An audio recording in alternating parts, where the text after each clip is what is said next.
So far, this chapter 2, we have go through 2 sessions.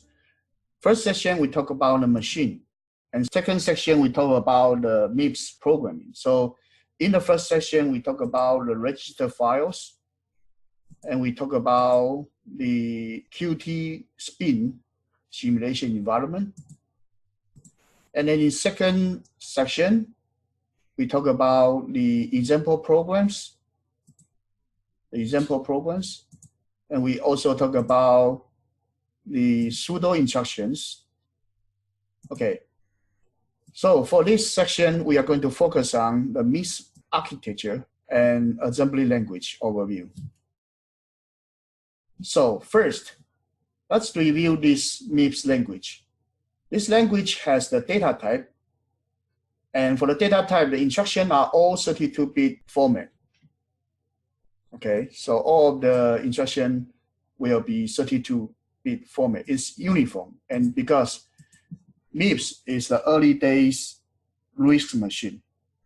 And RISC machine actually has the uniform instruction. So it's likely to be of the same length, either 32-bit or some RISC machine has the 64-bit. So it tries to be a multiple of 32-bit. So it's not like old days CISC machine like Intel's processor machine. It comes with like 16-bit instruction, maybe also 32-bit instruction, maybe also 48-bit instruction. Those kind of CISC machine instruction are more difficult to manage.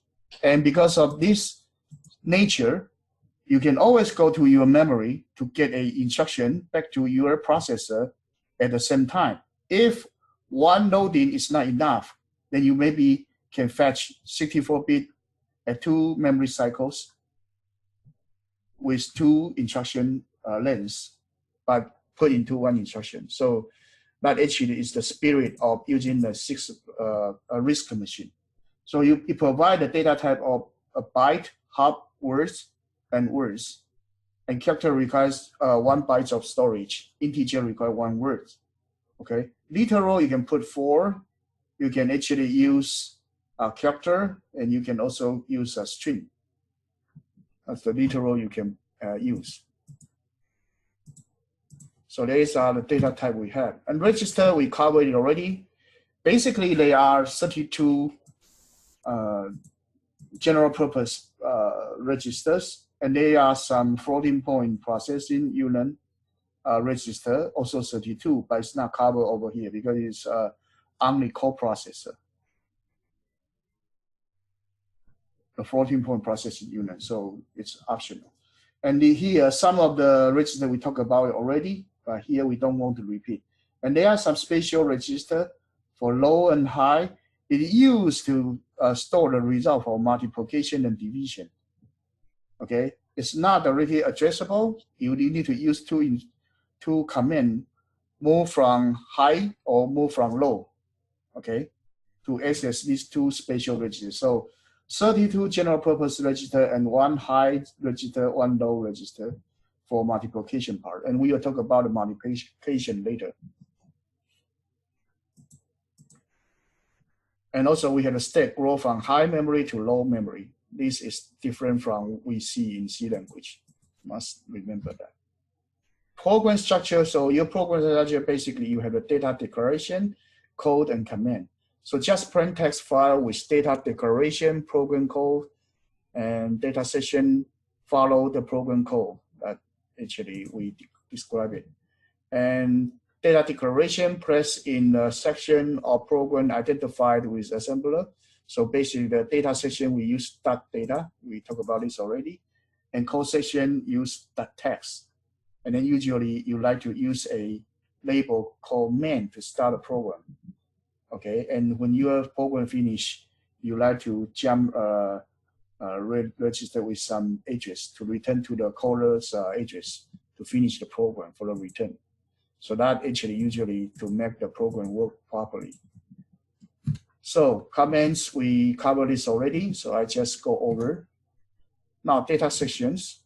Data sections, actually, we mentioned about it already. So to declare a integer, To declare an integer is something like this. So this one here is equivalent to int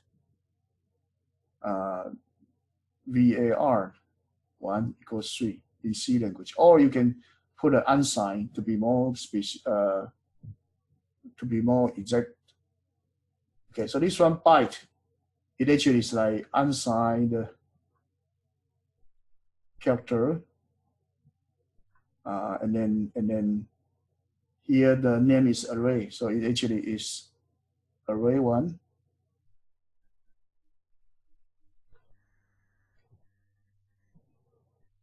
So this is something like this. Okay, this part is for array 1. So array 2 actually reserves 40 spaces, so it actually is something like unsigned character array 2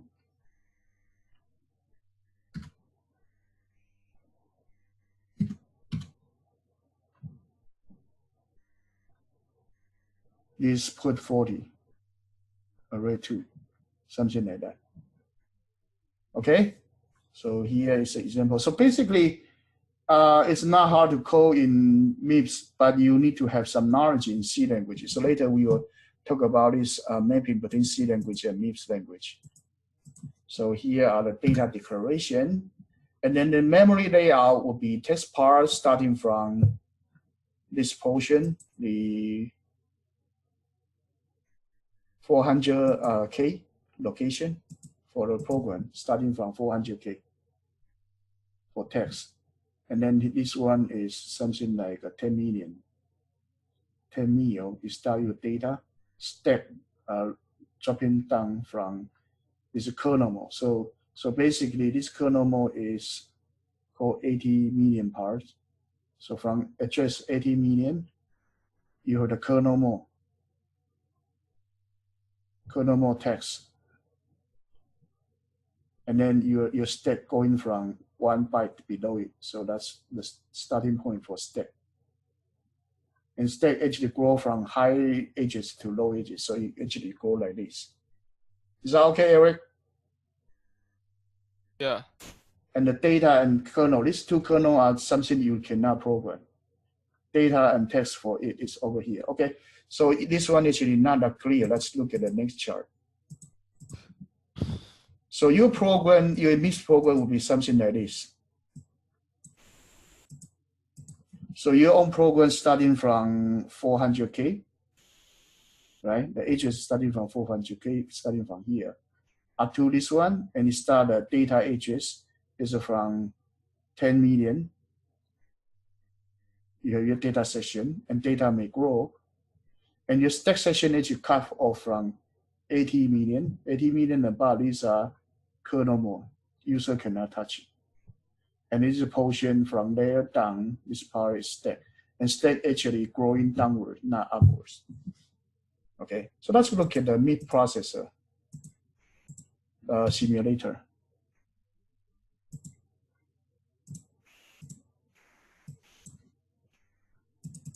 So let's bring out the QT spin. So QT spin, you can see here is actually the text. Okay, so here are the text. So here, as you can see, the text, for the text part, if you read the first line, the address part, this one is coming from 400K, 40K, I'm sorry. 40K address, that's your user's text code, okay? And in this kernel mode text, starting from here, it actually is 80 million. Starting from 80 million, you have the kernel mode text, okay? Going up, actually going up, not going down. Okay, 80 million and above. The address space 80 million and above is for text. And then your user's data version location is from 10 million. 10 million, so actually starting from 10 million. And this one from 80 million and above is kernel mode. 7999 something that's actually below 1 byte below 80 million, your stack start to grow here. Your own data definition say you have the .byte, that word. Those part will grow from here. If you get more, you will grow more. Okay, this is called data section. And stack segment grow downward. So somehow they will meet in the middle somehow. Is that okay? So we talk about heap, right? We talked about heap before. So if you allocate some memory, like using memory allocate in C language, right here, it actually is in this data segment. So basically it's from 10 mil and above, it start to allocate some 40 bytes, right? You can start from to allocate some 40 bytes, just like previous example. We reserve space 40 bytes. It's actually using the memory allocation mechanism like C language.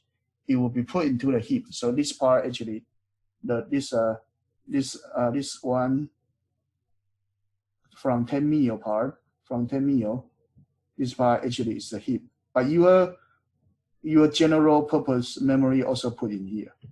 And then the stack going down from 79 mil and down, that actually for your stack portion. Usually stack and heap will meet in the middle. But right here, actually, it don't have the separate data segment. Usually the global data segment in C language is in different segment. But right here in MIPS, it actually has the same data segment pointer. Okay? And then 80 mil and above, it actually is the kernel mode data and kernel mode text. So if you pull down, there are also some kernel mode memory. It's from 90 mil. Or 90 mil, it actually is kernel mode data. Okay. Then why your assembly program need to have some kernel mode program as well? Why? Why your program need to have some kernel mode program and data as well? What does the kernel mode do right here? You write your own assembly program, right? But sometimes you may call system call and the system call actually drop into the kernel mode. So when you call system call 5, it actually go into kernel mode and run some program and go back.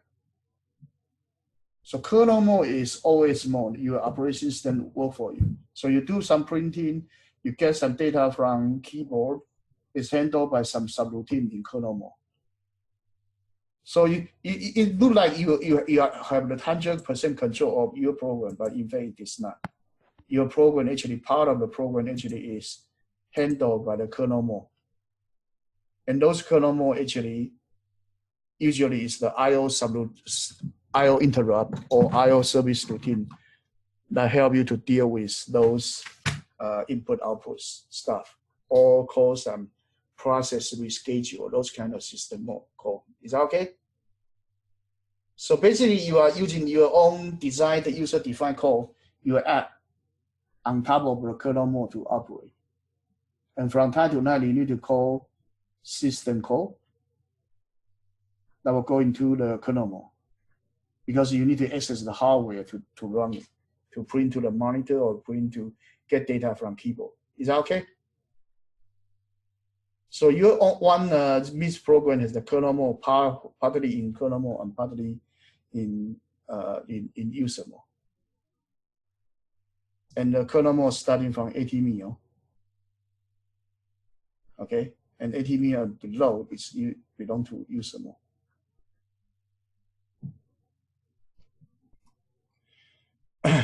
Is that okay so far? So how large is the memory space? How large is the memory space actually assumed by this memory address that we have here in the MIPS processor? Hello?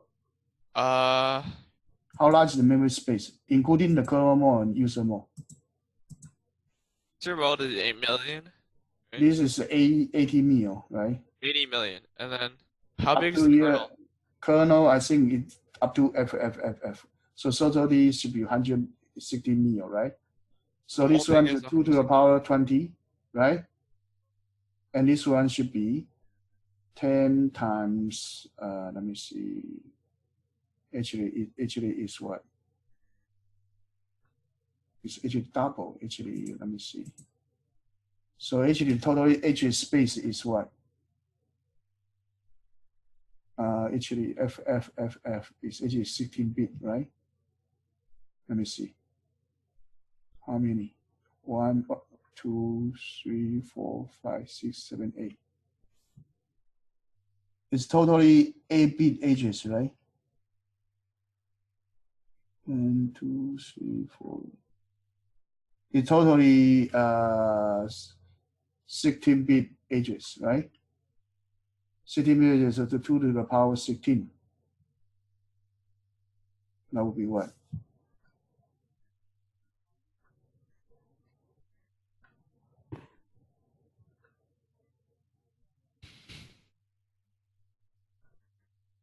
That would be what? So actually it would be 2 to the power, this one actually, oh, this one is not binary, it's not, so the number I calculate is wrong. It's not me, actually it's in the binary domain, it's not in K domain. Okay, so it actually has the 2 to the power 16 bytes. So that actually give you what? 2 to the power 10 would be 1K, right?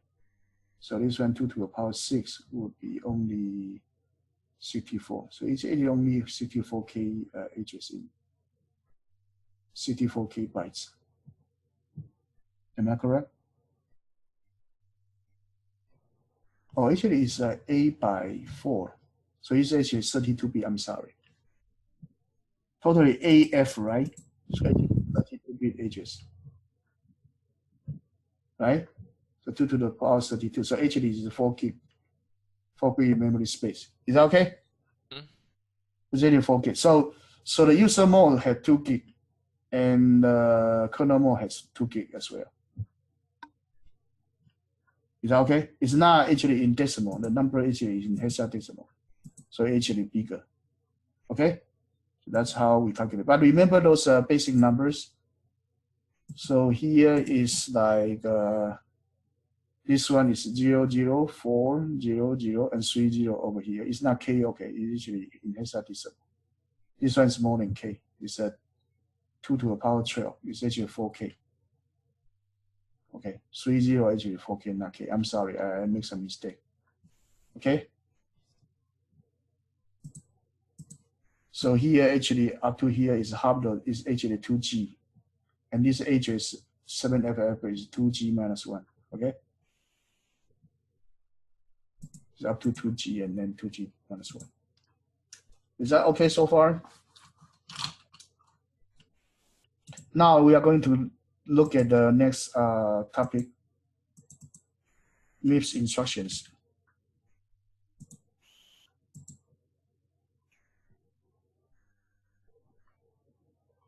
So we know about the memory, we know about the how to allocate data. And the next thing is like how can we operate the data in run, okay? Now we will look into the MIPS instruction more carefully. We have basically a few different type of instructions. So basically, in the program, you need to have some data declaration, right? And then you also need to have some computation. So you have the arithmetic plus, minus, time, modular, and division, those kind of operator, right? You will also need to have the if, else, a while loop, and do while loop, and then a function call. Those control structures. So those control structures are handled by jump store, right? And then the arithmetic handled by a computational instruction. Load store actually related to data manipulation. Right? Call processor may be also related to multiply division. And then there are special call, say print, F type of things will be related to system call. Is that okay so far? So MIPS instruction divided into these 5 special groups: memory, arithmetic, and then structural, like conditional and the jump, and then call processor and system call, okay? And there are several different address mode we need to learn. There are several different address mode we need to learn how we actually do calculation. They have the direct addressing, indirect addressing, immediate mode, and then base the index the HS mode. That I'll talk about it in details. Okay, so here we have this different category of the operation. But here, remember, there is no real instruction like load the word, load the ages. Those are actually fake. They are pseudocode, right? It will be translated to this one called add immediate. Remember that one? Say add immediate T1 and actually with 0, right? You actually immediate data 0 and actually sum up with 0, you assign to T1. This one equivalent to load the word T1 with 0, right? Remember that? So the low word, low ages, actually they are just pseudocode. It actually will expand to real things like this. Okay, remember that one? Hello, are you okay with that one? Yeah, I remember. So here it actually has a low word, low W, but there is a low A actually is not in there, okay? So here this different instruction, we'll talk about it later. So basically, because we call it ADU, so there is some arithmetic operation, add, multiply, division, and move. So move high and move low actually is to move the data from your register to your high or low register. Well, what's that? Why we need that? Because we have the multiply, right? So multiply this will become high low. So what does this mean? I have some data put into the register 2. I time with the register 3, right? The result is stored in high low. What does that mean actually? What does it mean by result get to go to high low? And high low are 2 special registers. So basically this result, after you do calculation, you'll be stored into high register and low register, right? Each one 32-bit, right? Each one 32-bit. And then you need to use the data transfer. You need to do the move from high or move from low. So there's a high-low register. You need to move high to, say, something called T to some register T2, and then low maybe T2, T3, right? What's that for? Why we need to have that T high-low in multiplication, and addition, division, you don't need that. Why? Have idea? So if we have this one 0 1 0 1 0 1 1 0 plus, what will be the result? 1 1 0 1, right? Yeah. If we have 0 1 0 1 multiplied by 0 1 1 0, what will be the result? 0, right? 0 0 0. 1 times this will be 1 0 1 0, right? Then 1 times this will be 1 0 1 0, right? And then the next one is no bit. So here will be 1 1 1 1 0 0 0. So this one, this part will go to high. This part will go to low. This one is S2. This one is S3. Is that okay? Yeah. So 4-bit times 4-bit become how many bit? 8. 8-bit, yeah. 8-bit times 8-bit, how many bit?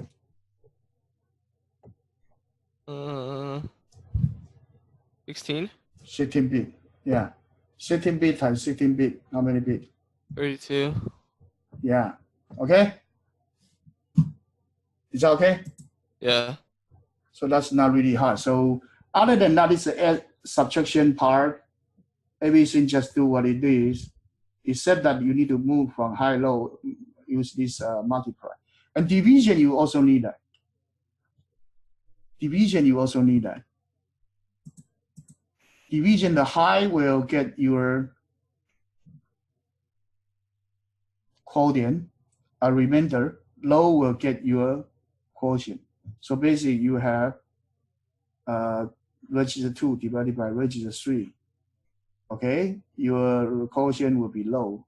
Your remainder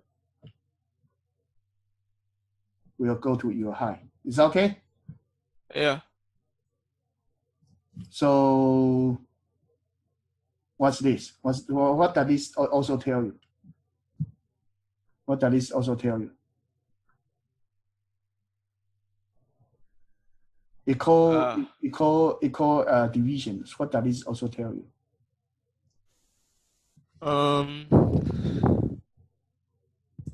What does this also tell you? Which one? This division and division with unsigned. What does this actually also tell you? The reciprocal? This actually told you low equals, right? And then high equals, right?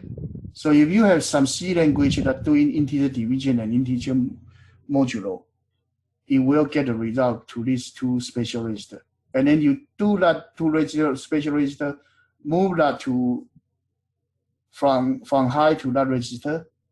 Say here I have this one called division, right? Register 2, register 3, right? So and then the high becomes remainder. So actually move from high to S4. These two equivalent to what? 10 modular of 2 to 3, and then here the target is register 4. So actually register 4 equals register 2 modular register 3. Is that okay? So the modular operation is not in here. It's not in here. But modular operation, if you want to do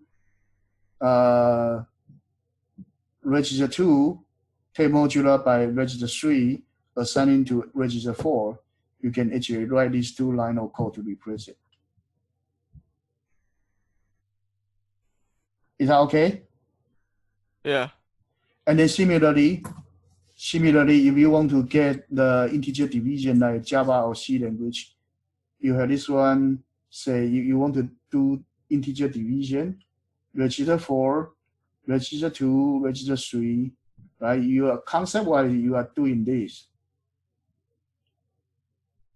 Integer division by 3, right? You are trying to do this. So you actually do div, register 2, register 3, and then move from low, register 4. These two will complete the operation of this. So when you have some program like x divided by 3, divided by y, assigned to z, you should do this. Okay, you should do this.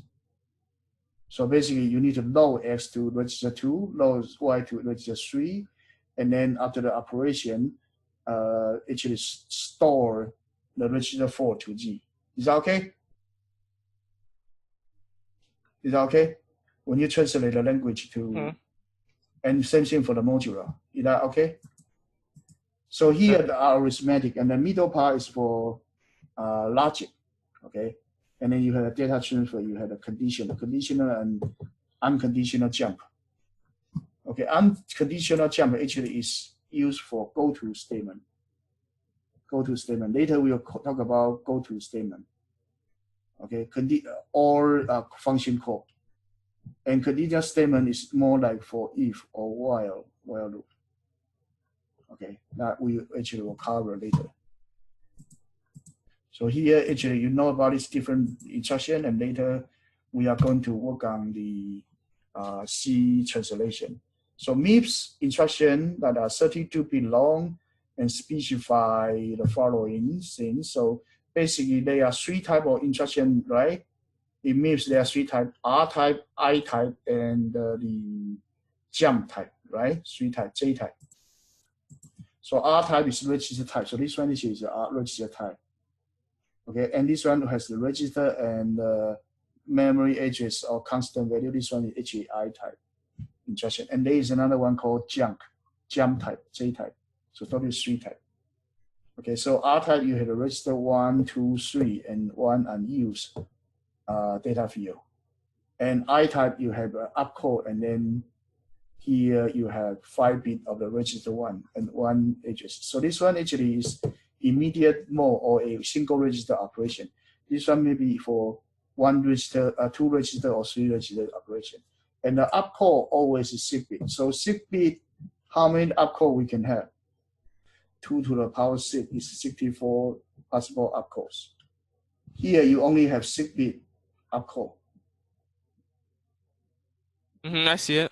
So either a bit you can only have, each bit you can either have 0 or 1, 0 or 1. So totally you can have 2 to the power 6, 64 possible combination for the opcode. Oh. Remember, bit is binary digit. Byte is actually a ASCII code that is actually 8 bits. Okay, you miss up here. Okay, we'll be more careful. Okay, you actually mess this up.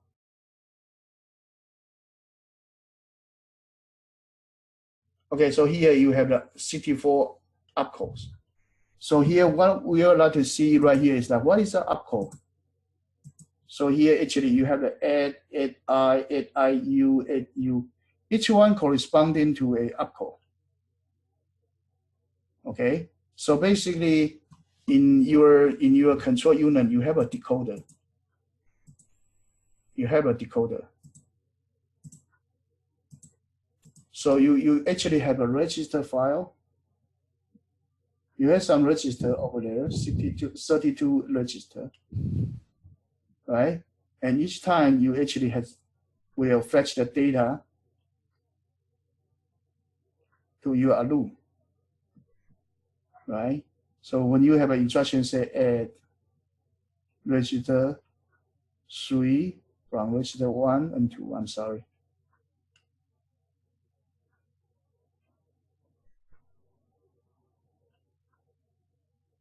Okay. So this one actually, after decode, you will go back to the register, right? But there is a decoder. So this one thing is translated to 32 bit. So the opcode will be 6 bit. And the 6 bit opcode put into here, it will use a decoder. So decoder, what is a decoder structure? What is decoder structure? If you have the opcode 6 bit, what is the decoder structure? So say if I want to verify whether this one is 0, 0, 0, 0, 0, right? This one, how can I design my decoder for this one? You use and then ORs. So all of them need to be like bubble, bubble, bubble, bubble, bubble, end, right? Each one converted to 1. And if we hit everything put together. You put an OR. No, this one's end. That's another end? All of them need to be true. All of them need to be 0 in order to hit. All of them need to be hit. This one actually is an end. This one actually is a big end with 6 input. All 6 bits need to be 1, 1, 1, 1, 1, 1 in order to hit. And here is actually bar, A bar, A1 bar. So this one actually all 0. So you put bubble in here. But you can actually change it to this, right? You can change it to this. And you can actually, this can be optimized. This part can be optimized. That's the decoder. That's the decoder. So let's go back to the opcode. So opcode here, you have 0, 0, 0, 0. You also have, say, if we have this one, we have the ORI instruction, right? So this one, ORI instruction, will be fired only when you have this combination. That's ORI instruction. So the decoder for ORI should be, in the end, you only have, say this one is a, upcall. So let's call it P, okay? Let's call this guy P5. So, and this side is P0, okay? So basically your P5 need to be 0, so you put an inverter. P4 need a inverter. P3 is 1. P2 is 1. P1 is 0, you need an inverter. P0, you actually don't need inverter. These whole things actually need to be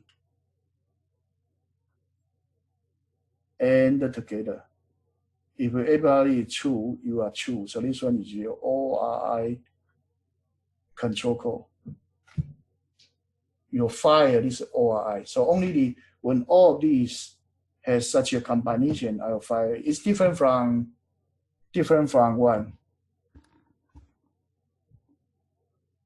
Different from the you may see the multiplexer. The multiplexer has the and the OR structure. Remember that? Mm-hmm. That's actually when you have an HSC heat, then I will either flow this one or flow this one. Is that okay? That's the multiplexer. This one is different. This one is decoder. Is that okay? Mm-hmm. Remember, this decoder need to be all true in order to be true. But this one, you can decouple a big end of SIG input. Theoretically, it's okay to put a SIG input AND gate, but logically, we don't design it that way. How can we decouple it? We actually can decouple it into 3 and 3. So 3 input AND gate, and the AND with another 3 input AND gate, right? And we can actually put a bubble in here, bubble in here, bubble in here. So this one become a NOR gate. So eventually we can do a NOR gate, right? And this one actually is a 3 input NAND gate. And that is the design for the decoder. Is that okay? Yeah. And all of these, whatever upcode you have, you just actually change whether it need a bubble in front or not. And the bubble is actually a inverter inserted. If it is 0, you put a bubble. So by doing that, actually, you can design this SIG bit. This SIG bit, actually, you can design a bus of P5 down to P0, SIG bit going over. That is, and here I have decoder for 8. Put the SIG bit into here. Decoder for something, whatever. Okay, and then you fire. This one's the add signal. This one's the ADDI signal, something like that. And keep doing that. You can line out all the control code. And add will do something, add I will do something. Okay? That's the decoder design. So here you have different decoder, and then there are some selector for register. And if you see the register, you just take this few bits to control the register. And some of them using the immediate data. Okay, so here is ALU, and then you have shifter, you have multiply. So shifter is logical shift or arithmetic shift. So this logical arithmetic is the same as C language. Remember that? Remember that one? What is the logical shift and what is the arithmetic shift? What's the difference between logical shift and arithmetic shift? The logical shift, you lose data when you shift. Shift to the right, you lose data, yeah. And logical arithmetic shift, you actually also lose the data. But what's the difference? Which one will perform the sign signal, sign extension?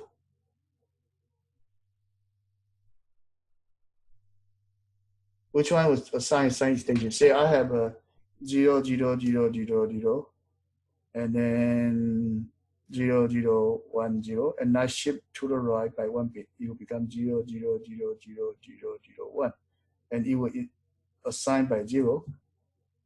That's a sign extension. If I have a 1, 1, 1, 1, 1, 1, 1, 1, I shift to the right 1, 1, 1, 1, 1, 1, 1. Here it should be a 1. That's what's called sign extension, right? Sign extension bit. Which one will perform the sign extension one? Remember that one? In C language? Let's look at the C language again. I know it may not be easy to remember that many things in a short time. So let's go to our C language. So you must remember a lot of things, okay? This whole thing is a lot of details. Arithmetic is for arithmetic operation, so it actually should be division by 2. So that actually, to me, you will have that sign extension. You need to keep the sign. So the arithmetic shift to the right exactly like a logic right shift. Instead of padding with 0, you will pad with a more significant bit. Okay, and logic shift was pad with 0 all the time. So this one pad with sign. So that's the most significant bit. This one pad with 0. Is that okay? Is that okay so far? Yeah. Remember this, okay? It also happened on MIPS assembly, and I think this is one point that teacher like to test. I believe this is one thing that teacher like to say. So in order to learn MIPS well, you have to have very good knowledge of the C language, okay? You got to have very good knowledge of the C language. So this one, logical shift, I would say it would be better you just write something like this, okay? It's better than use 2. Okay, that's the logical shift. Same thing in here, you have that multiply. We talk about that, move from high or low already. So, and then here you have upcall. So here actually, this one branch, right? Branch equals this, an offset, right? So this one actually is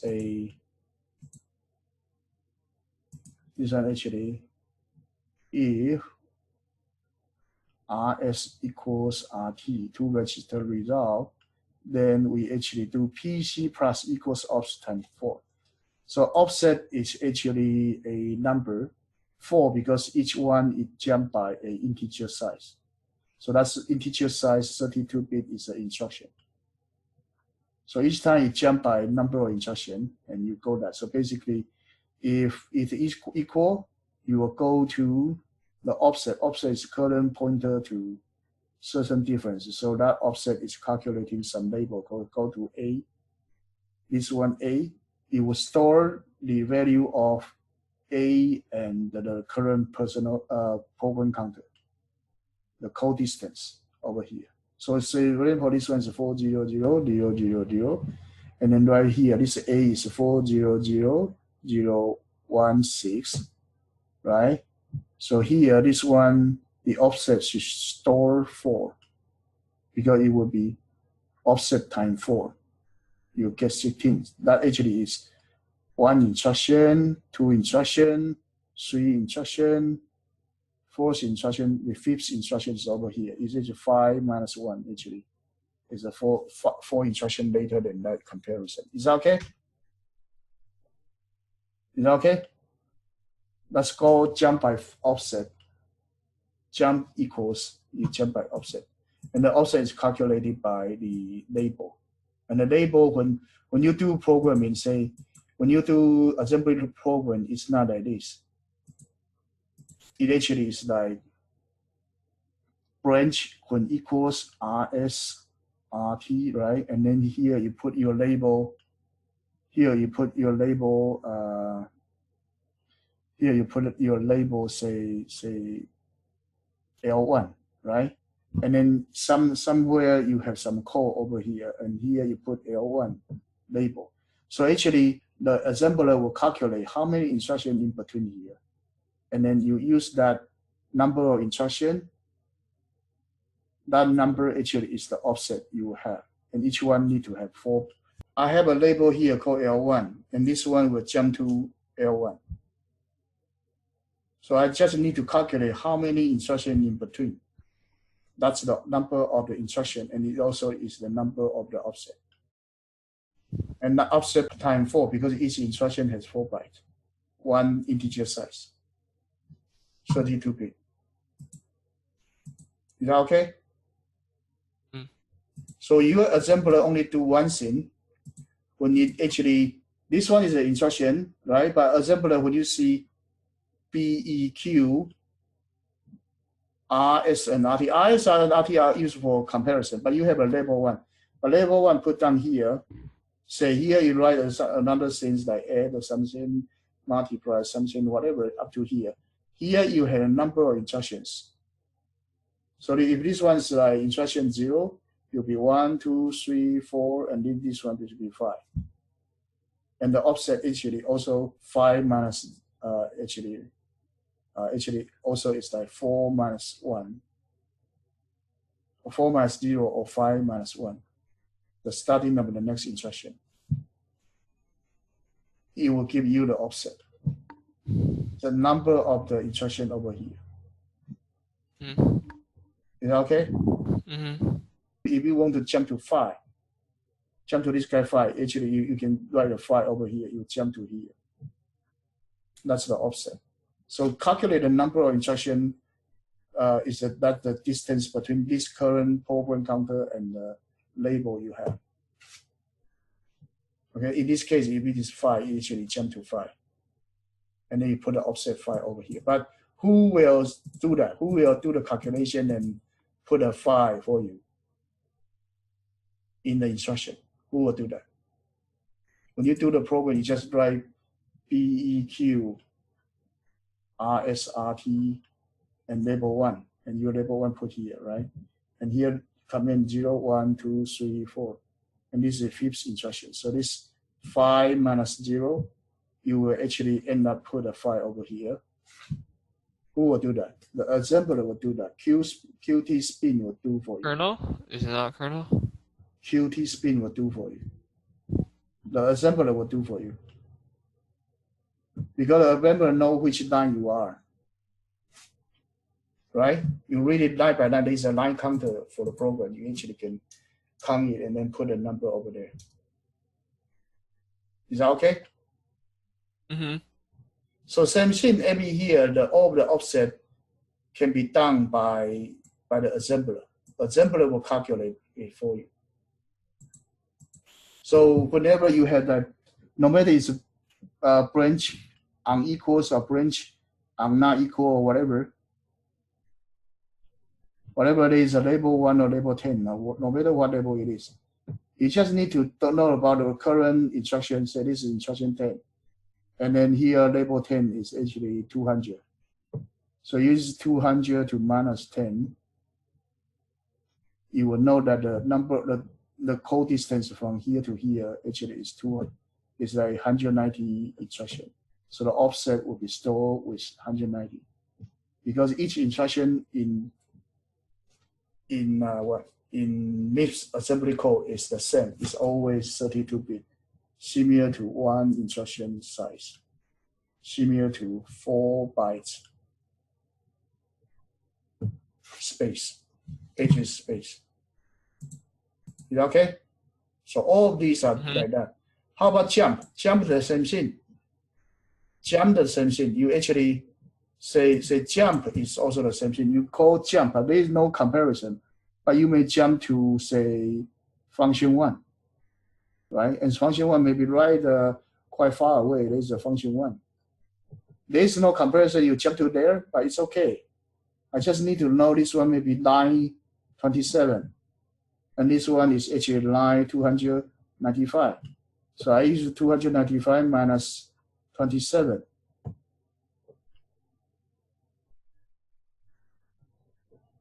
This one is the same like I need to have the target value.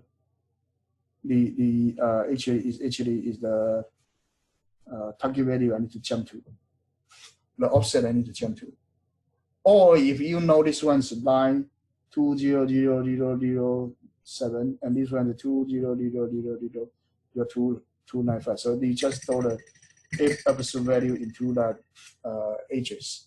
So there's a absolute edges, or you need to use offset. It depends on how you jump and how your assembler will calculate. Is that okay? Mm-hmm. And then here you have the last one is low store. Low store actually is also low a byte from somewhere. Okay, so what's this? Say I have the low the byte, my register 10, right? And then here I have say label 1, and then say register 2. 21, I'm sorry. Something like this, right? So you will actually do this, okay? This command will do register 10's value will get what? The body of my character pointer offset. Offset actually is the list label L. So what's label L? Label L when you do dot byte, right? 32. And then there is a label 1. That label 1 address, okay? That label 1 address is the offset. So that's the offset from where? From your register. So my register actually is what? My register right now is register 21. So I use my register 21's value, plus the offset, that's L1, right? Sum together, I get an address and use that address to find body. That is the value I want to have to assign to 10. So what's that?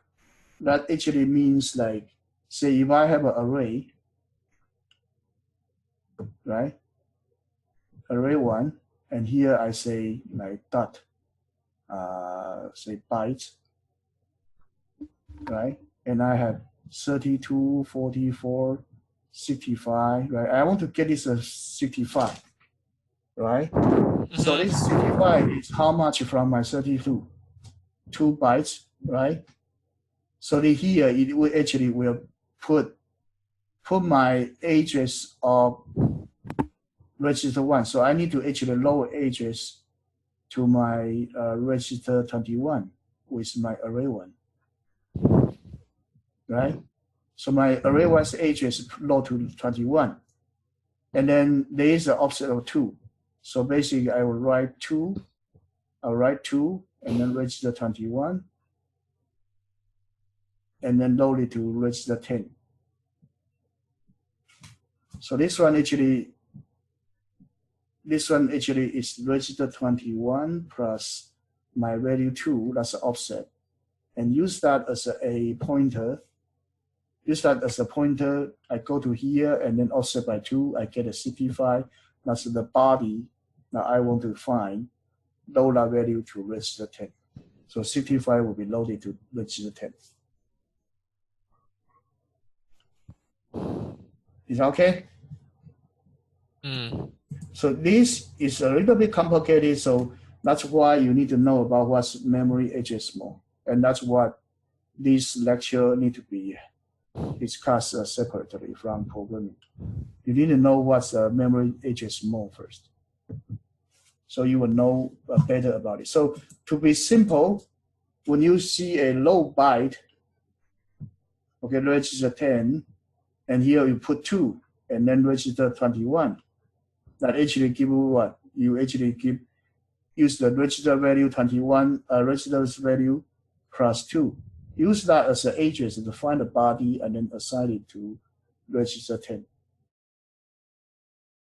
To be simple, it's like that. And if here I don't put a number, so if here I don't put a number 2, right? Then I put a address. Say here I put a LB instead of putting a value too. I put a LB. I'm sorry, L1. I'm sorry. So you actually use the L1's address plus the 21. So 21 right now become an integer. It will become L1's register 21. The value of this guy assigned to this. Is that okay? If it actually is something like that, we'll see the example later. Okay, so here you just remember this different memory address has its access mode. We'll see that later. So here let's look at the load store instruction. So load store, we have a low word and low byte. Okay, low word will be copying from the RAM source with integer or 4 bytes into a register. Load byte will be only 1 byte. And we will have this store as well. So store actually from register source to the destination memory address. And so here, if we load the immediate, load I is some value, load immediate. So right here is called load immediate. Load immediate say is actually, I get a value 5, and I actually assign to my register 11 directory. T1, I'm sorry. So T1 will be assigned, T1 register will be assigned a value 5. This one I have value 1. Value 1 is over here, right? So actually what you would do is actually I will get the value of the variable 1. So it actually is what? Its address, its value will be assigned to T0. Okay, that function actually the value of value 1, the location will be stored with that. Okay, it's actually similar to this. Okay, that's called low immediate or low direct addressing. These two, this one is immediate address mode. This one is actually, these two are actually the direct addressing. So use the register, the value, use the value to directly address, find a variable. Is that okay? So here is indirect and base addressing. So these two are more complicated. It used only for load store instruction because in MIPS, it tries to minimize the complexity of the address mode in the instruction. So it tries to limit the more complicated address calculation by different separate operator or instruction instead of putting it all into one instruction. So this is actually following the RISC instruction set of consideration. Reduce the total number of instructions in the instruction set. Okay. And then make the instruction execution more uniform. Okay, so here we have the low address. It actually from the address variable 1 to register. This one actually, it actually will load the address to here. So this one different from the load W. So load W, this one,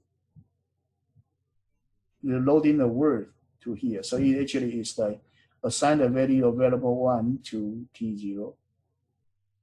Right? About this one is different. You have the low address. You will actually get the address variable 1 assigned to T0.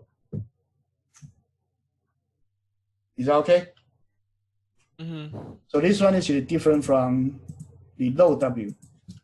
Low W is getting the value stored in there. It actually assigned the 23 over.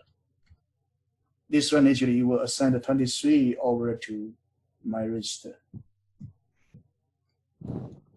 And that one actually is different. That one actually is low address. So it will, this one is actually getting the address of variable 1 assigned to T0. It's not 23. It should be the variable's location 40035 3, 4, 5, 7, or something like that, some kind of address being loaded to the register T0. Is that okay? Mm-hmm. The next one is the address register addressing. So, for example, we finish loading the address. We actually finish the T0 now. Actually, is loaded by we have done this load a T0 with variable 1, right? And then we use the parentheses. What does this mean? This one actually is the this one actually load the address to T0, right? So T0 right now is what? What is the nature of the T0 now? It stores with address as well. So what's the nature of the T0 now? So T0 now actually is a pointer, right? Mm-hmm. So this one actually equivalent to body of T0 assigned to T2. Is it Okay. assigned or is T2 pointing to T? No, T2 is a value. Okay. So actually right here, this T0 is a pointer now, right? This T0 is not here, is a pointer, right? Because we have already downloaded the T0 with my VAR1, right? So this one, the first one, this one actually, it will actually load the address of VAR1 to T0. So T0 itself is a pointer, right? So here, this one, what you will do is the body of T0, that's the value, got assigned to T2.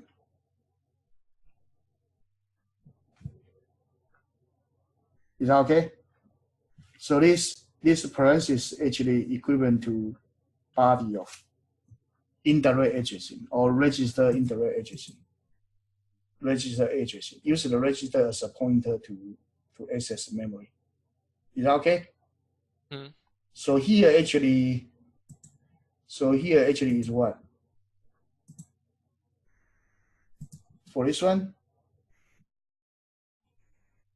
so this one actually equivalent to body of T0 assigned with the value of T2.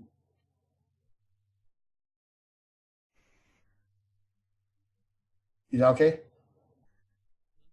T0 is a pointer, so you point into VAR1, right? In that location, I put the current value of the T0, for example, 5, you will write a 5 over there. It's not changing the value of T0, but changing the value of the body of the T0. Is that okay? Mm-hmm. So here we have this one, load the T0. T0 is a pointer plus 4. For example, I have actually stored. For example, initially I have this one. I have this one, VAR1 byte 32, 34, 100, right? And then here I have this, right? I have this. So this one is the offset. This is the offset. So what it actually do is that here you still may have like 56, 59, right? So here is offset. So basically, first I load my T0 with my address of VAR1. So here I have my VAR1's address assigned to T0. So T0 now is a pointer, right? So this operation actually is the pointer T0 plus 4 finds body, and that actually is a word. Because it's a word, so actually each word is size of 4. So this one actually is not times 4. Actually, the offset is 4, but the total address is 16. So using the address of T0 plus 16 as offset to find an integer and assign that back to T2. So the offset is 16, but I'm sorry, offset is 4, but real address difference is 16. I'm sorry. Is that okay? So this is a 4 integer away, 4 word away. If you have a byte, that is a 4 byte away. That's the offset value. So let's go back to the instruction. That's why you need to be careful about the instruction. That's why I list down the instruction over here. Okay. So basically this one is like you use the T0 plus 4 times this one 4 is offset times 4. You get a total ages and use that as a pointer to find the body and assign the value to T2. Okay. So this base ages is especially used for in array and stack. Okay. Usually when pointers are involved. We will see that when we see the real example. So right here, let's look at this. So my array has a space of 12. So that's 12 byte. That's 12 byte. Okay, so here you can consider a declaration of character array 1 of 12 and nothing. There's nothing been put over there. Now the first step. First step, actually, I have loading array 1 with address. So this one address is what? The address of array 1 got assigned to my T0. So T0 now is a pointer. So this is equivalent to say like character pointer T0 equals address of array. Okay, something like that. It's something like that. Is that okay? Something like that, but I erase this one. Okay, so that's the assign it as a pointer.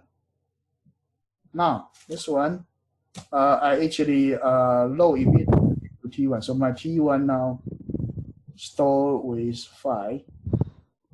The next one, indirect addressing, I store my T1 to my body here. So actually it's like, here is array, it's an address array, and then it's indirect. So actually it's like array, there's no offset. So it's like array 1 of 0 got assigned with the T1's value that actually is 5. Is that okay? So this one actually store array 0 with 5. Okay? And then it loads 13 to T1 and store that. It actually do array of 1 assigned with 13. And then it's 8, right? 8 is the number of bytes. Okay, so actually here is like array of 2 equals -7.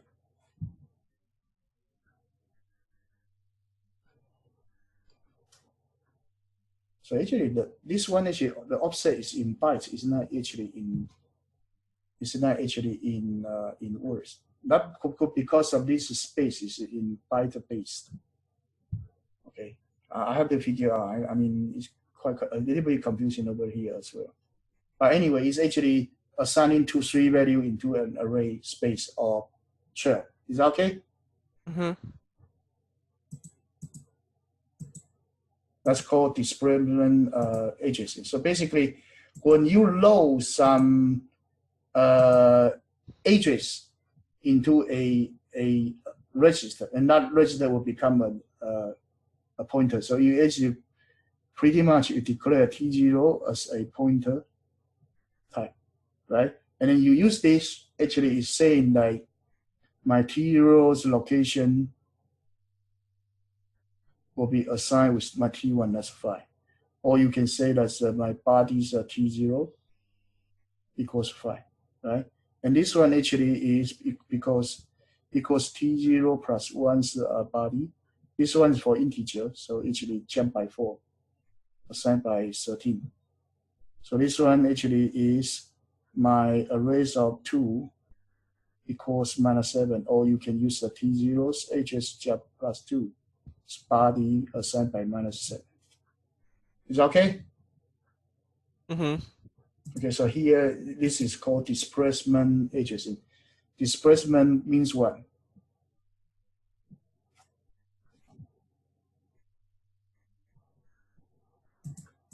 This one is called displacement. Displacement means you have a register.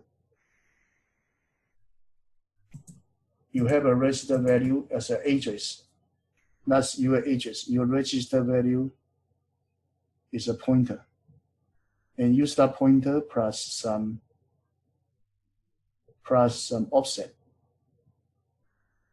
That's the displacement. How many bytes away from my register's pointer? Use that as address to access some data. Okay, somewhat misleading somewhere. So here you have the using parentheses. You will actually use the register as a pointer, as the content of the register. Body of the register will be the content of register will be used for the address, and then you will get the body of the register to do assignment, store, or load store. And if you have a k value will be the value for as address, and you store or load, right? Direct addressing. Or you have this one, use the register value, and with the k as the address, this one is called a displacement addressing, like the register value plus 2 bytes or two bytes to access the data. Okay, that's called base addressing. And you also have the indirect addressing. You have using your symbol, you load your symbol as address, load into some address, and then use that as a address to find another location address. Okay, that's indirect addressing. Here, more complex stuff, we will see that later. So right here, let's check another address more. Right here, we have the data 16 stored in vector. So it's an integer vector of 16 byte of storage. So actually, it's a 16 byte of storage. It's actually 16 character of 4 integer. Okay. So first, I load the address of my vector to my T0. So T0 become a pointer, right? Second, I actually load 5 to T1, right? And then what?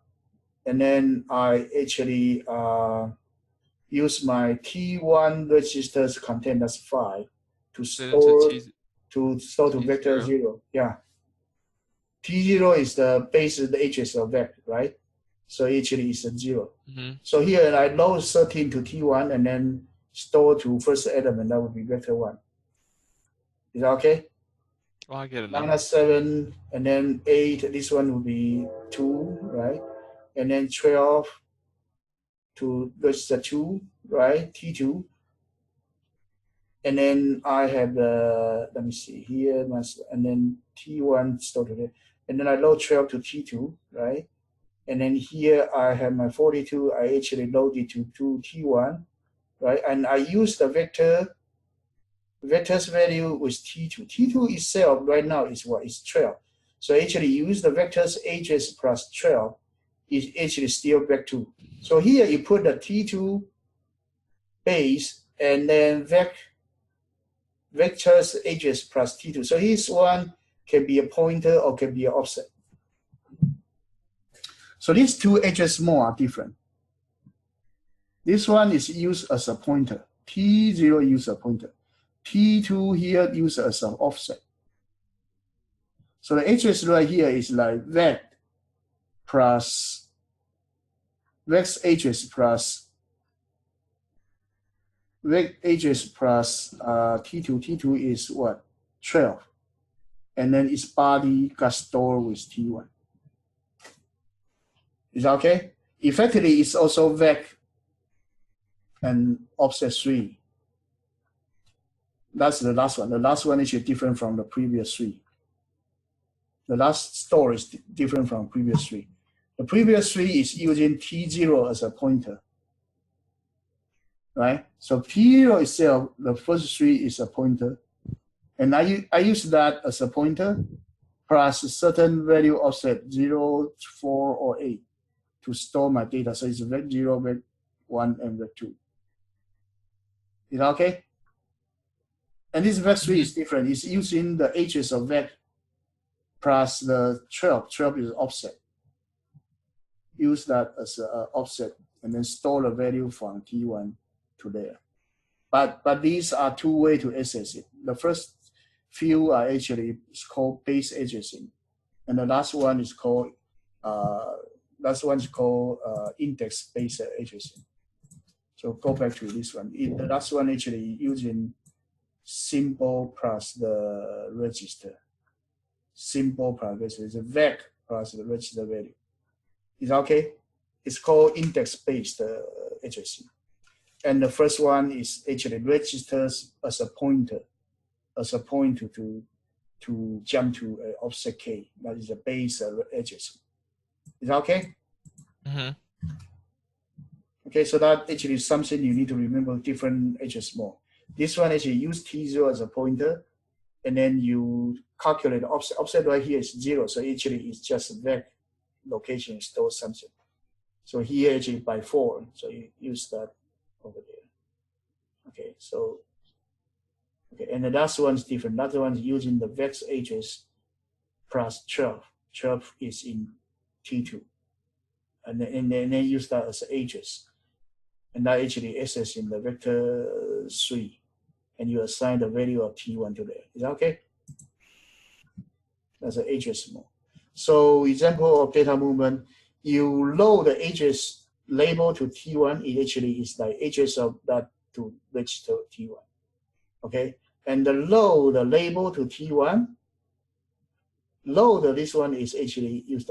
Load the label to T1 is using the label T1's memory. That actually is the variable stored in the label. So this one directly, this one is called direct addressing. Use the label as an address to as a variable. This one is load the address to T1. So T1 become pointer on the first case. T1 become value on the second case. Is that okay? Mm-hmm. And the third one actually store T3 back to label. So this one is also direct addressing. And this one load a byte from label. So you only take a byte to T2. And this one actually store a byte from T4 to label location. This one moved T2 to T3. So actually you are copying the data from T3 to T2. I'm sorry. T3 is the source. T2 is the destination. Okay. And this one load upper immediate label. So actually, you only load the constants value. Actually, it's only 16 bits to T2's upper immediate part. So this one actually is what? You have T2. You have T2 32 byte. I only load to the upper from 16 to 31. Is loaded from my constant.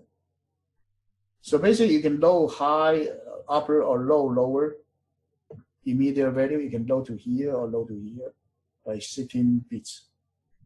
Mm-hmm. Okay. Wait, why is it to 31 What? and not 32? It's 0 to 31. Oh. It's 0 to 31, so they won't be 31. Is that okay? And then you go to the opcode. You go to the opcode here, actually. Here it has the load, the upper bit, upper immediate, right? That's load the upper 16 bit to that. Is that okay? So here is a immediate data shipped by 16 bit. So it actually shipped by 16 bit and move to the register.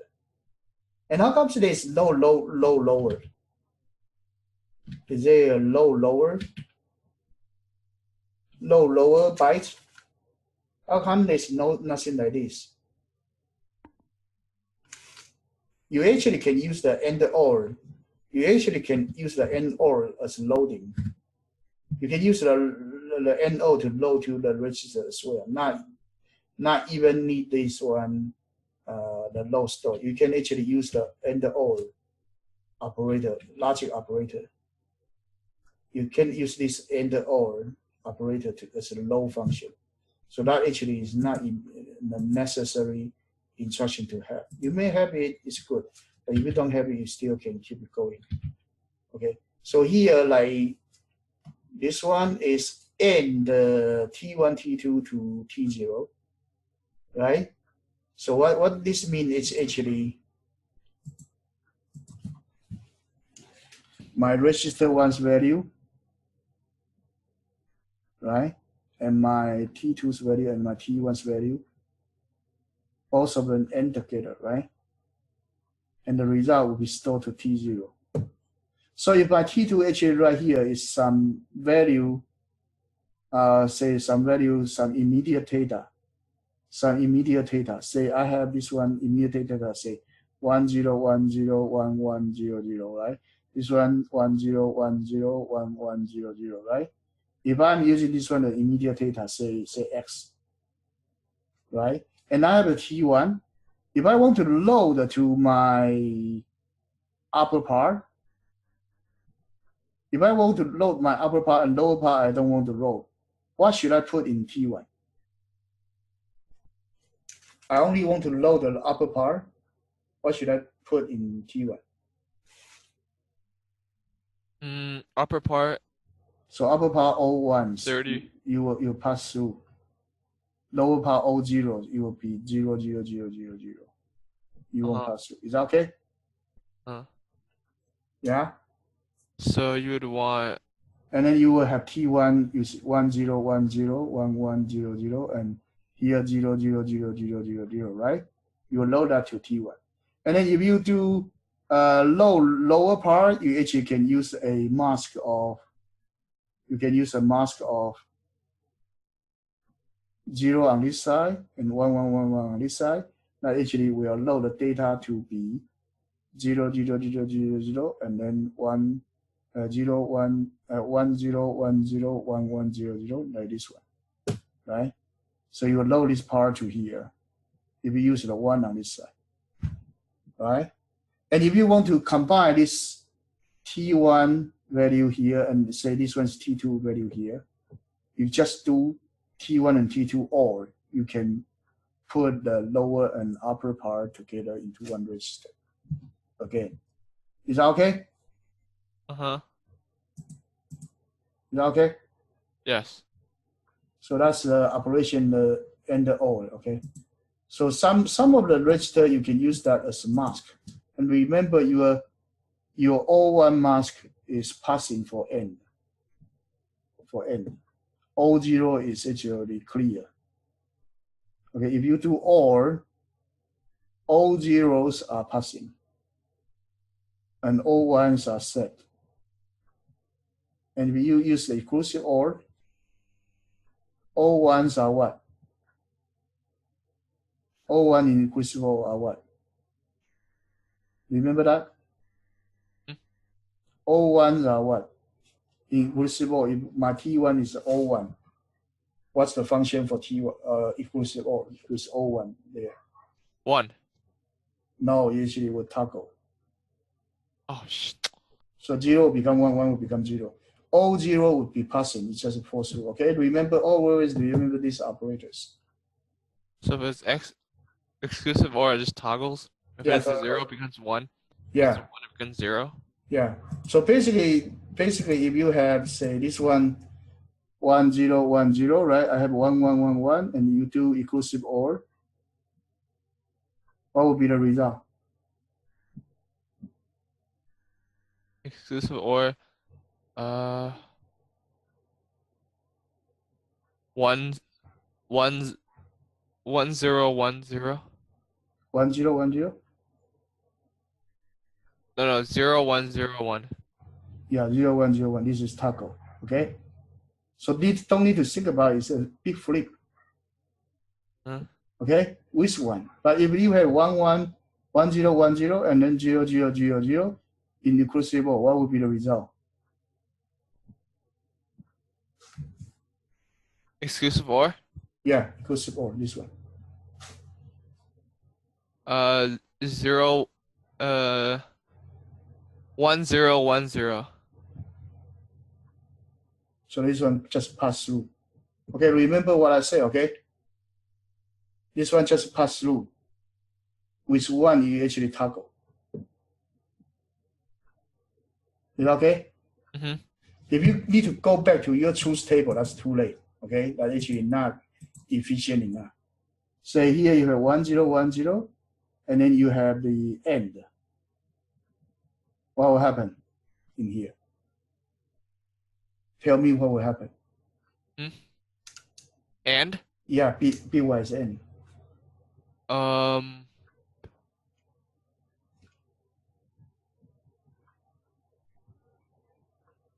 So left hand side bitwise end with 1111. What will happen? If it's both ones, then it goes down. It just pass. Nothing to think about it. One is just the green light. Everybody pass. And what's the right hand side?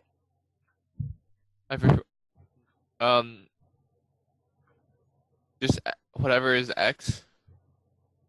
No, this one is the end. So this one is 0, 0, 0, 0. It's clear. Is that okay? Yeah.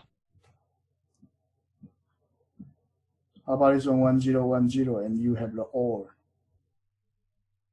OR operation. This is an OR operation. What will happen here? All ones? All ones. So this one is set. Okay? 1, 0, 1, 0, and all zeros. What will be this? OR. You will get 1, 0, 1, 0. This one will pass. Okay? Remember, you need to think about this AND, OR, and NOR with 0 and 1 carefully, and then just remember it. Is that okay? And negate is getting the negation of it. It's actually similar to equals of always 1. Okay? It's a bitwise negation. Okay?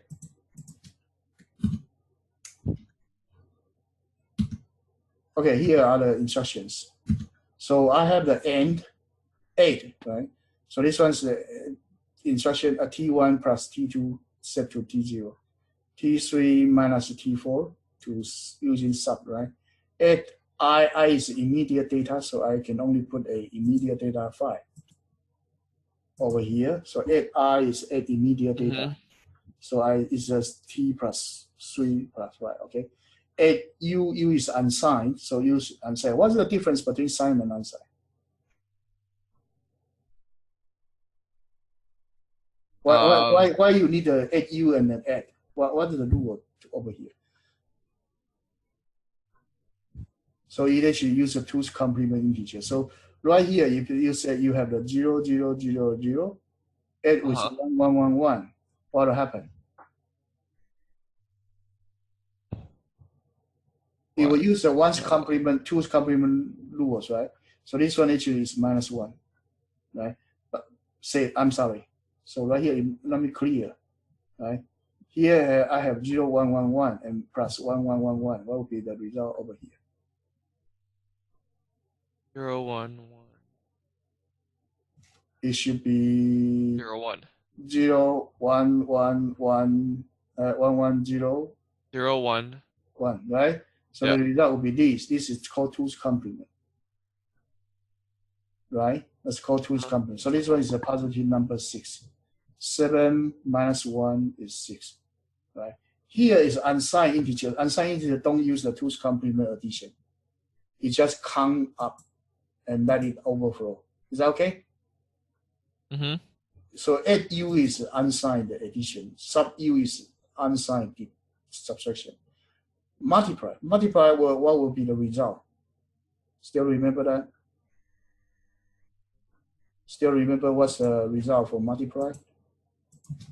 You have the T3 and T4. Yeah. 1, 0, 1, 0, 1, 1, 0, 1. You will get, if you have a 1, right? If you have 1, 0. Copy it down. Copy this guy down. You have a 0, put a 0 down. Forget it. You have a 1, copy this guy down.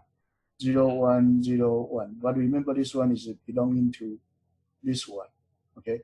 You have another one, put the 0, 1, 0, 1 down. And then sum it together 0, 1, 0, 1, 1, 0, 1, 0, 1, 0, 1, 0, 1.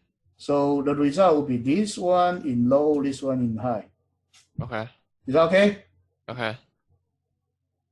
Okay, so remember that you have the high multiplication one in low, one in high, but do what? Long multiplication, bit by bit.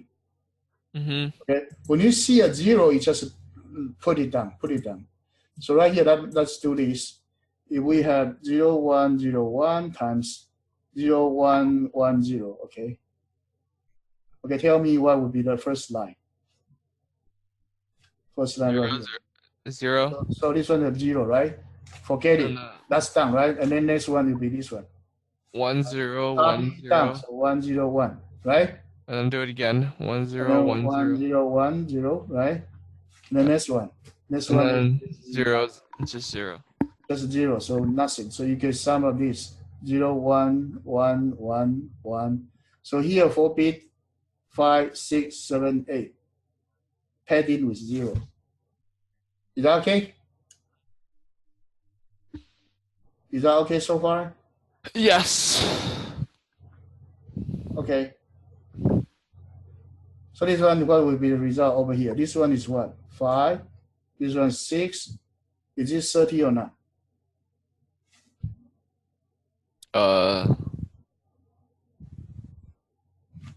16 plus 8 plus 4 plus 2. Yes. Yeah? Correct, right? So you have to check. After the calculation, you have to check. Okay. Okay, that's the multiplication. And then this one, division. Division is low for quotient, high for remainder. Okay, that's something you need to remember. And then after your calculation, you move the data back to the normal register. Don't put it in high and low. Your high and low, you cannot do printing. Is that okay? And then move 2 to T3. That's a copy stuff. Okay, so right here, actually, this part, I have this one like more like a mathematical description. It actually teach you better, okay? Teach you better. But if you look at the register view, it's something like you have the register 1, 2's value assigned to register 2. Something like that. But this one actually is like register view. Is that okay? Previous one is like description of the function. This one's a register view. It's okay, we don't repeat this one. The next one is the operand side. Operand side can have a byte, unsigned byte, a half byte, unsigned, a half word, unsigned half word, and word and edges. Okay, so these are different operand side. So here now let's look at the controls. We finished the one we call it called the arithmetic part. Now let's look at the control part. But today we are not going to write real program. But here let's look at the control part. So control part we have the set if equal. So this one, remember this one, this instruction's name, SEQ. SEQ, the first one is set if equal. So if register 1 and 2 are equal, I set my register 7 to 1. Is that okay? That means what? That actually this whole thing is actually means if register 1 equals register 2, right? Register 7 equals 2. Else register 7 equals 4. Is that okay? If you look at that, it's actually something like this. Okay? And another way to look at it is actually register 1 equals register 2, then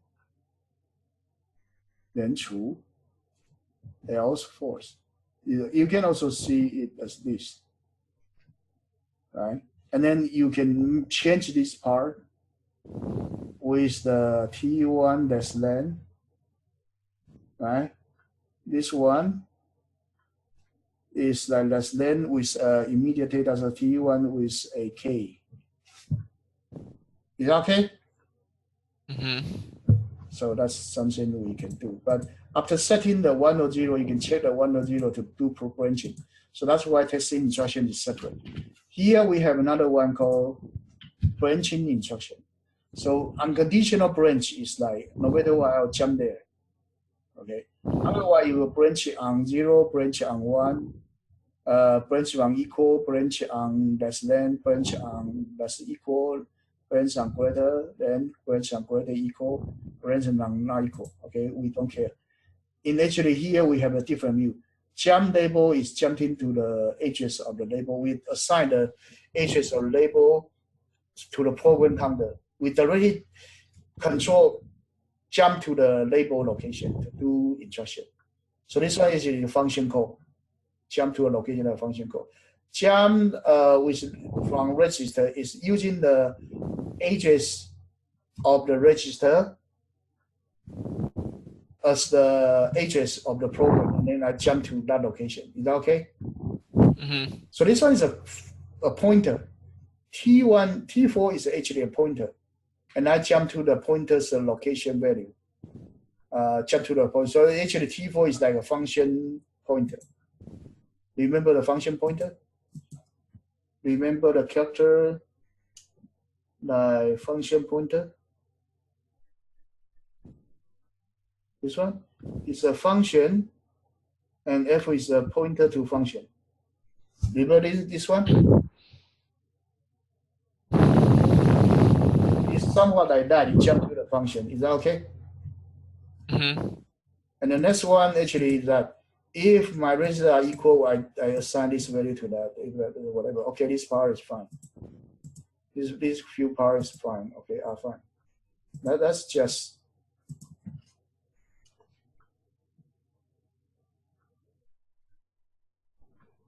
Okay, let's just go here. And here we have jump to the target, jump to the register. Okay, here we just put it. And there is a jump address with link. Jump address with link actually is what? It's jump to a function. So copy constant.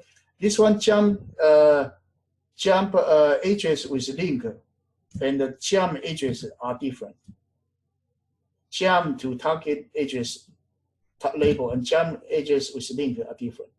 The difference is that you will copy the return address to register RA, return address location. And the other one is no copy of the return address. So what's the difference now? What's the difference between jump to the target and then jump with link, jump address with link? What's the different use for this? This one and this one, the first one and this one. So this one apparently jump is like the jump is like the previous one we have branch equal, right? Branch equal like what? Register T5 and T6, right? So this one is like if T5 equals T6, right? I will go to if part, right? Go to if part. So here say if part. Okay, so here I may have a label called if part, right? And right here, if you jump, that actually two are equal. So this part is else part. This part is actually else part. So finish else part, what should I do? Go to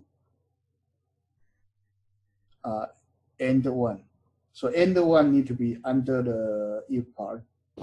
So if part, if statement is here. Is that okay? So let me clean this up. This is probably a little bit busy, okay? This is probably a little bit busy. Mm-hmm. So that here let me mimic if function, okay?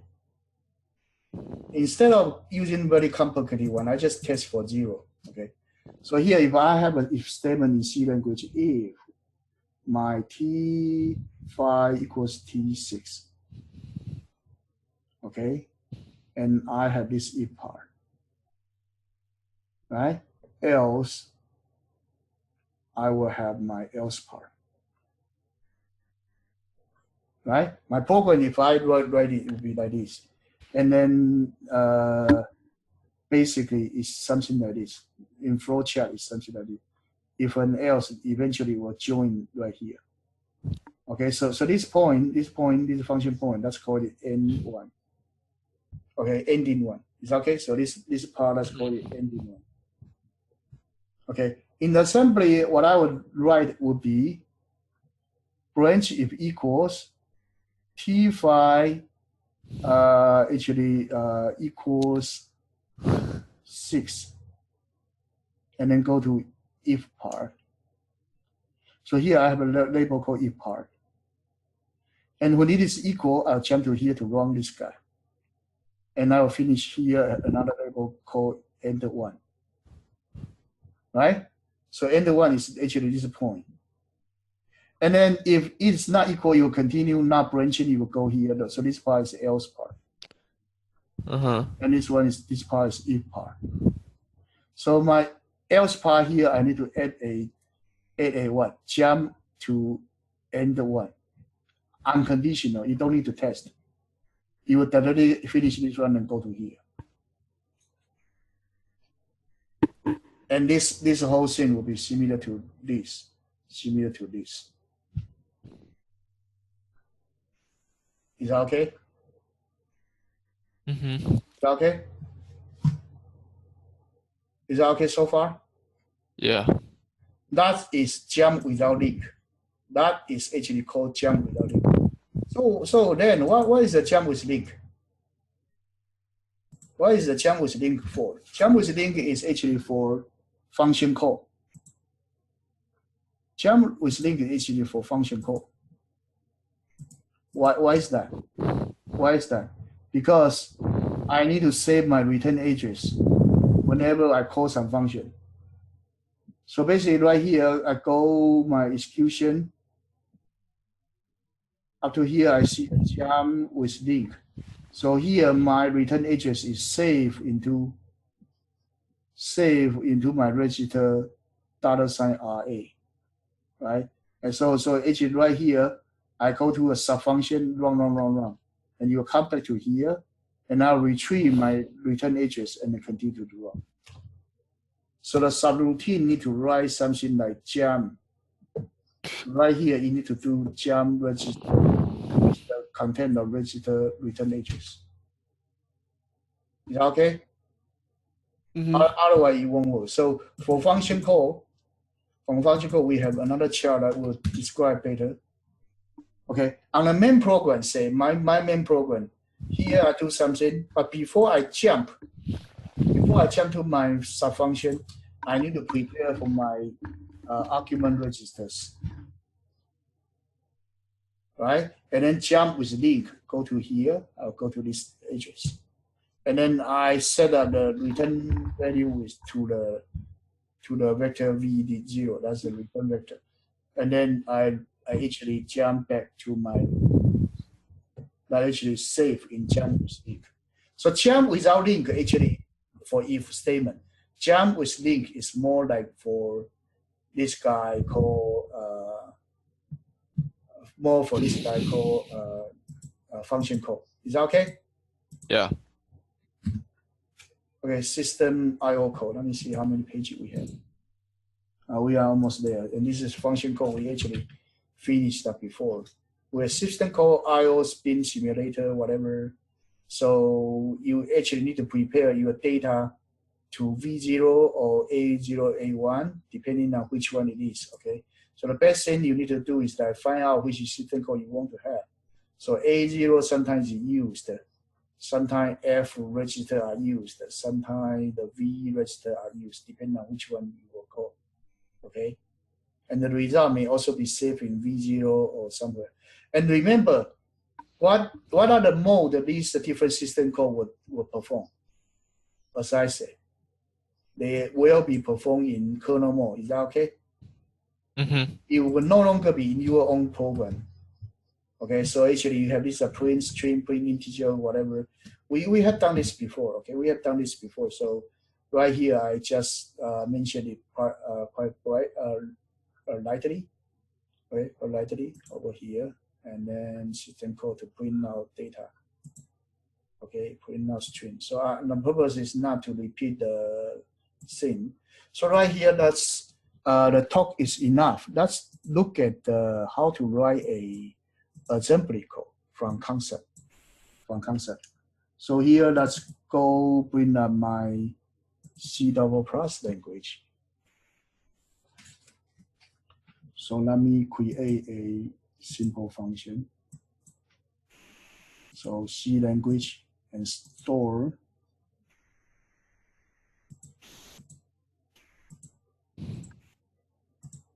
So go to my system courses, organization, C dev. Okay, here let's do, I would like to do chapter 2.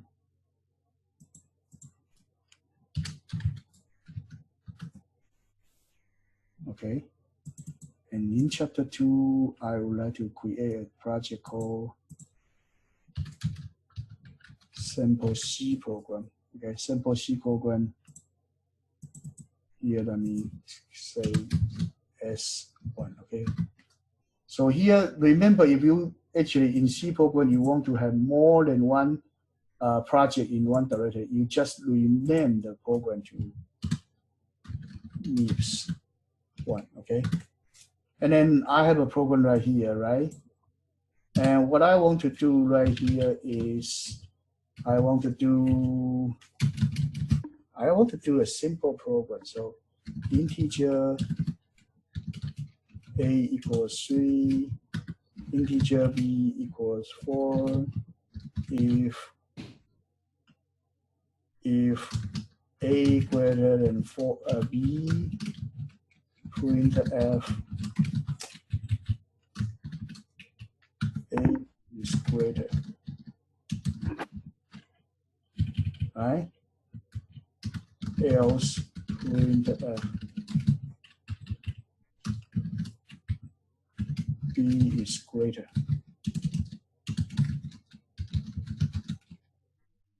Okay.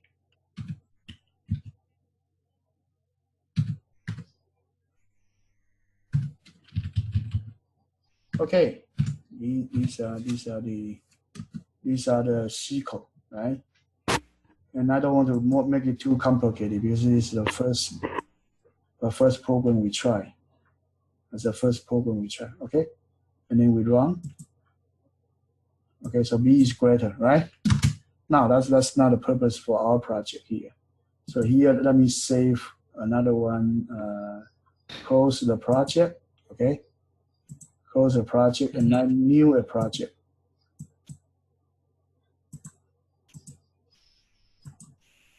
Okay, sample C. Let me here call it sample 2 in the same directory. So here, let me say I have a main, but I don't want to use main. Let me use something called MIPS 1. No, MIPS 2. I'm sorry. MIPS 1 simp, SIM, simplify. Okay. So right here, let's actually delete this. Okay, there's a label and the go-to for C language. It's all languages, so actually it's supported.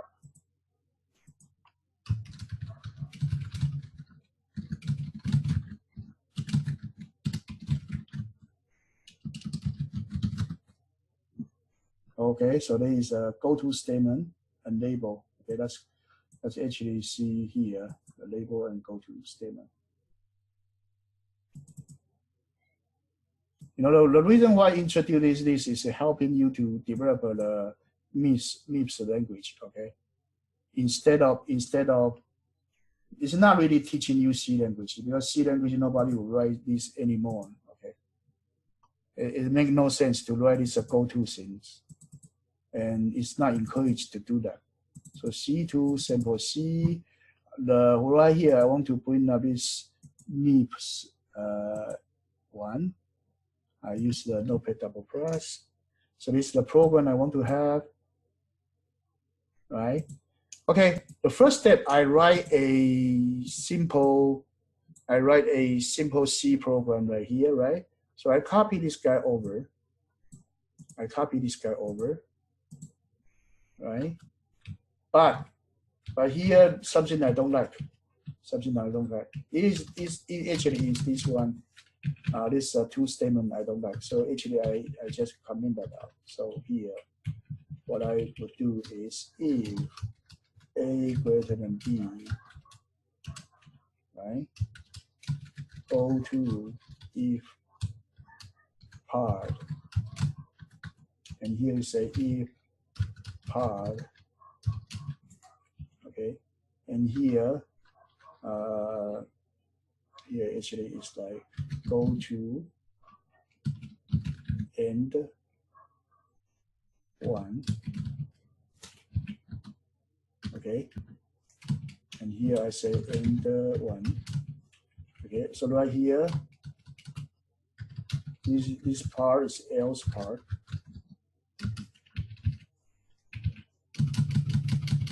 This part is if part. So what I should do is else part, I can copy my else over. You know what I'm doing right now? Are you okay with this right now?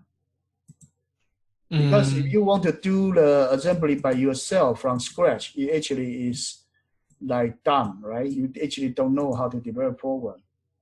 You know, you need to deal with the register right away. It's actually not that easy. But an easier way to deal with it is like, how about I write in C program using this different goto statement, and then if it works, I translate that to my let's here simplify. Okay. Go to part. What's that? Oh, so here I go to. I actually need to use semicolon. The label is if part. Label finish with this, but the statement still need to use a semicolon to finish. So here, I'm sorry. Here I also need to have semicolon. Okay, right here we pass. Okay, B is greater, right? So here, if I change this one to 5, I should get A is better, greater, right? Right? So this one actually work. But let me actually keep it to be 3 because I want it to be consistent. So now I got this, right? The next thing is like I need to use my C double plus, this Notepad double plus to create a new project, and let me save it to this is sample C. Okay, here actually I save as MIPS.s, MIPS1.s. Is that okay? I save it to MIPS1.s, right? So now I need to do my programming over here. So what I should do is like .data, or the data segment, right? And then I need to have a .text, right? And then I need to do .global main, right? Remember that one? And my main do this, right? And the last statement jump register from register return address, right? Remember that? When you start a program like this, you actually need this. No matter what you actually write, you actually need this. Is that okay? So I pretty much finished this whole thing over here. In data part, what should I do? What should I declare right here? I should declare variable A, right? So let's assume that it's called variable A. Is that okay? So variable A should have what? Remember? Dot word.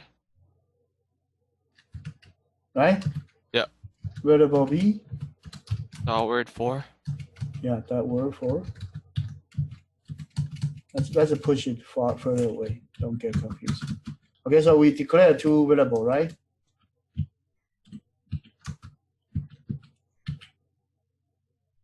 Right? So we finish the declaration. Now the next one is, what should we do? Lower the T5, right? From where? From variable A, right? Lower the T6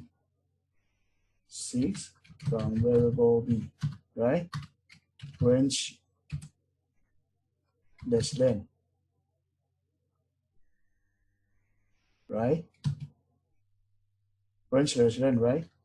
We compare T register T5 with register T6, and then go to where? If part, right? Is that okay? Mm-hmm. And here at the end, we also need to have what? At the end, we also need to have the enter one, right? And here we also need to have what? We also have do the what? Jump enter one, right? Mm-hmm. Is that okay? Mm-hmm. Okay, so here actually is the here actually we're beginning of the else part. Else part will be doing what? We need to print out a message. Actually, we have two messages. So here we need to have MSG less than. Now that's for MSG1 and MSG2, right? So MSG1 should be that ASCII 0, right? And do what? A is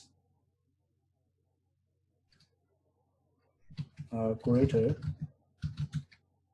Okay, here is not actually using the less than, it is greater than, okay?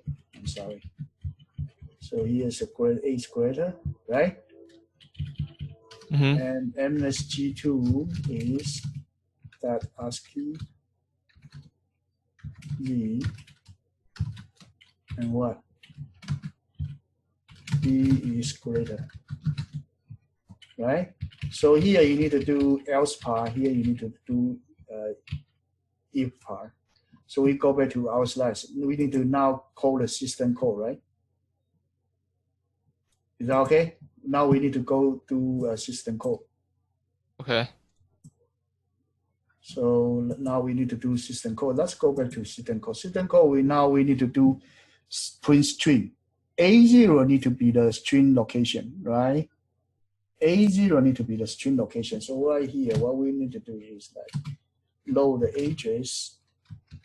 A0 need to be a string location. So message1 load it to there, and then we do system load word. I'm sorry, so load word or load immediate. For the vector, you actually need to put 4 in V0, right? So actually that's load word. I don't know what it is, but it should be a load word. Load word of V0 with 4, and then do system call. Is that okay?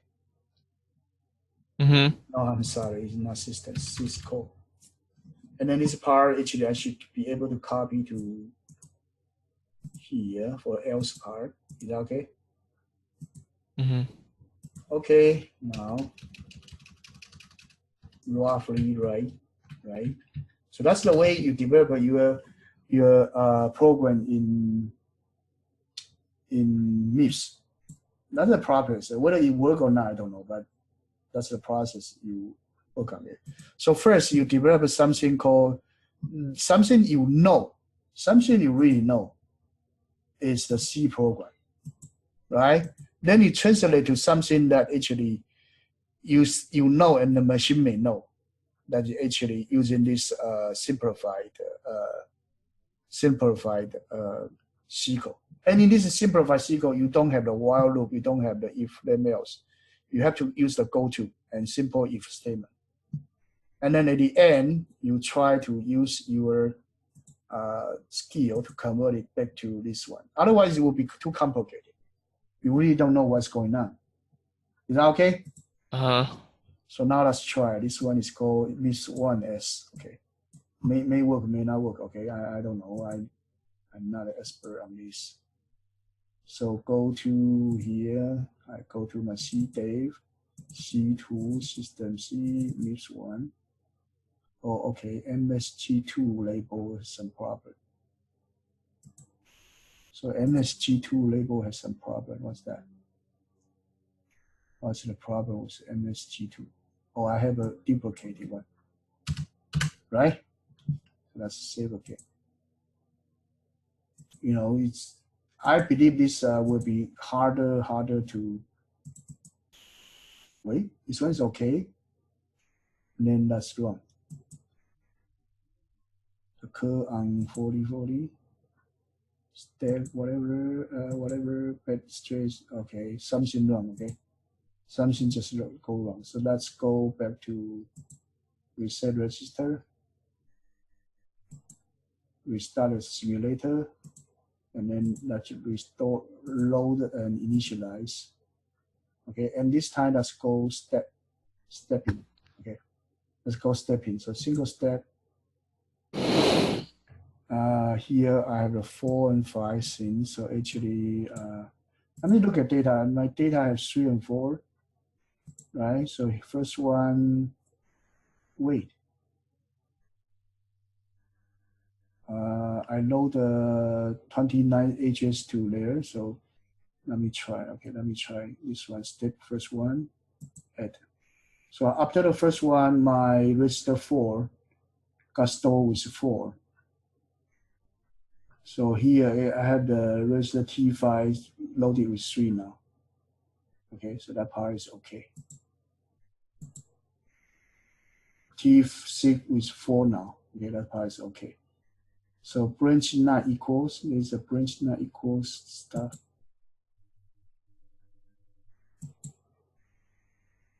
So did it go to the if part? Did it go to the if part? It will load message 2. If part go message 2. So actually A is greater than B or not. Oh, okay, you will go else part and load H's message 2. That's correct. Okay, so far so good. Okay, so far so good. You go to here and load register 2, message 2. So you come to here. T5 is 3, T4 6 is 6, right? So compare actually T5 greater than T6 is 4. So you go to the else part. It's trying to print out that one is good. Okay, so here. Okay, load the value to V0.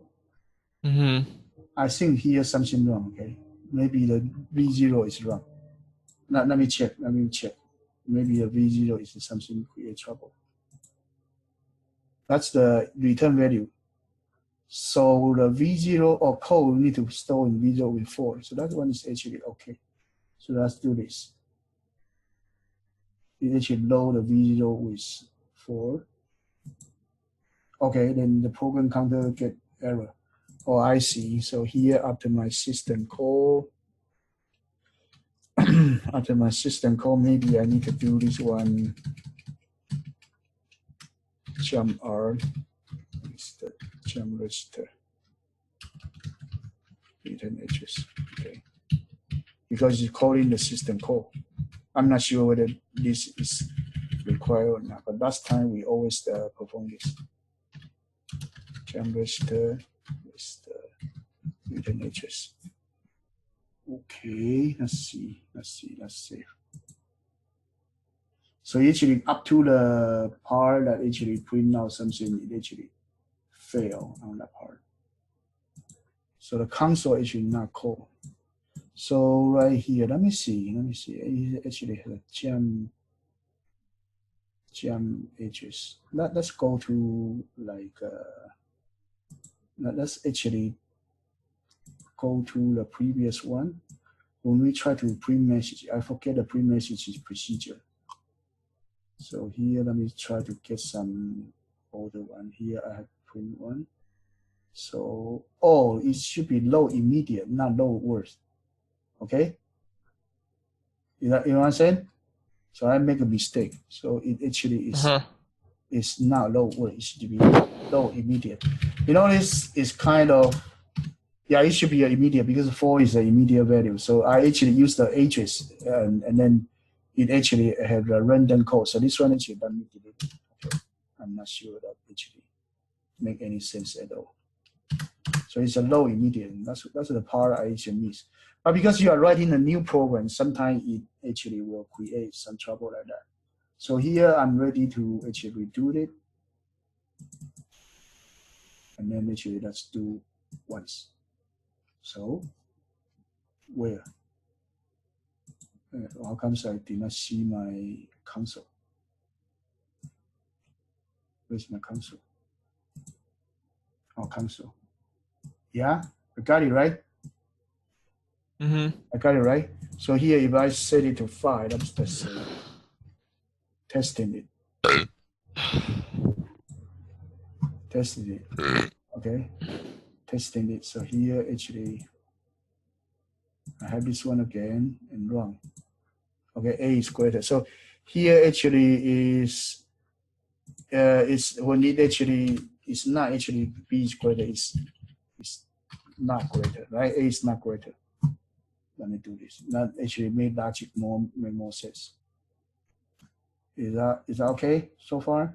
A is greater. Okay. So this one I finished. This one 3, 4. Okay. Now let me give you an assignment. I have this one. I will send it over to you. You have one assignment. You should have A equals 10, B equals 7, C equals 4. I'm sorry, this one 13. Okay? And then you print out something called maximum is. Is that okay? I have 2 and I do comparison. Now can you do 3 number? And then 3 number you assign the value right here. I don't need you to read in at all. Okay. But I do need you to really compare. You cannot say, okay, I just print out C. Okay. Is that okay? It's just say maximum is which one. Is that okay? That is your homework. Is that okay? Okay, thank you. Bye now. Bye.